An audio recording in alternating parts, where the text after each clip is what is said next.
Elle attendait chaque matin, chaque sonnerie de téléphone, chaque bruit à la porte, mais personne ne venait, personne ne revenait.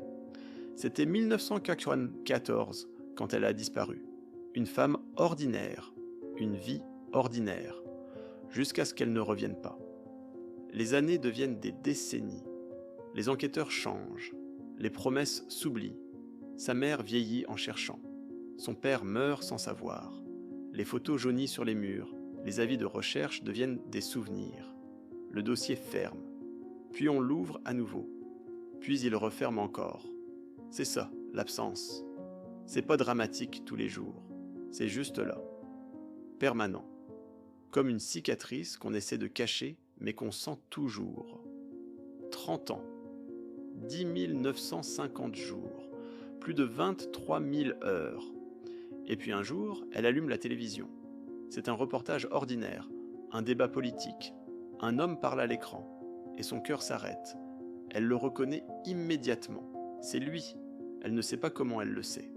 Mais elle le sait. 30 ans d'absence, et soudain tout remonte.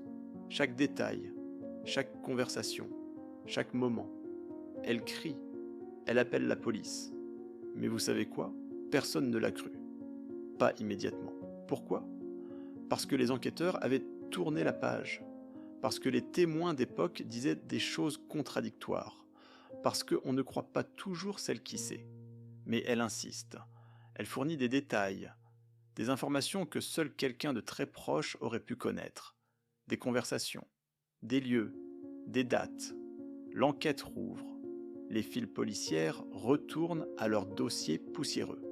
Et là, entre les pages jaunes et les photos fissurées, ils trouvent quelque chose. Un témoignage ancien. Une phrase oubliée. Un détail qui change tout. L'homme à la télévision avait accès à elle ce jour-là. Il était là. L'histoire de ce jour-là contenait un mensonge. Un gros mensonge. Et ce mensonge, l'enquête l'avait raté la première fois. Comment? Mauvaise documentation. Erreur administrative. Priorité mal placée. Les flics cherchaient ailleurs. Ils avaient une théorie. Et la théorie aveugle. Pendant ce temps, lui, il vivait sa vie. Il y avait eu d'autres femmes, d'autres personnes, d'autres situations. Il y avait des doutes diffus dans plusieurs dossiers, mais rien de concret, rien qui l'accuse directement, jusqu'à ce que cette femme le reconnaisse à la télévision. Quand on lui remontre les preuves, quand on l'interroge à nouveau avec la vidéo de la télévision et le témoignage qui remonte, sa version de cette journée change. Légèrement d'abord, puis radicalement. Il a menti. C'est presque comme si l'identification tardive avait brisé quelque chose en lui, comme si ignorer pendant 30 ans lui avait donné une fausse sécurité. Et soudain, quand quelqu'un le voit vraiment, quand quelqu'un sait vraiment qu'il était là, tout s'effondre. Les preuves biologiques, qui existaient depuis le début mais qui n'avaient jamais été testées correctement faute de technologie ou de priorité, confirment maintenant son implication.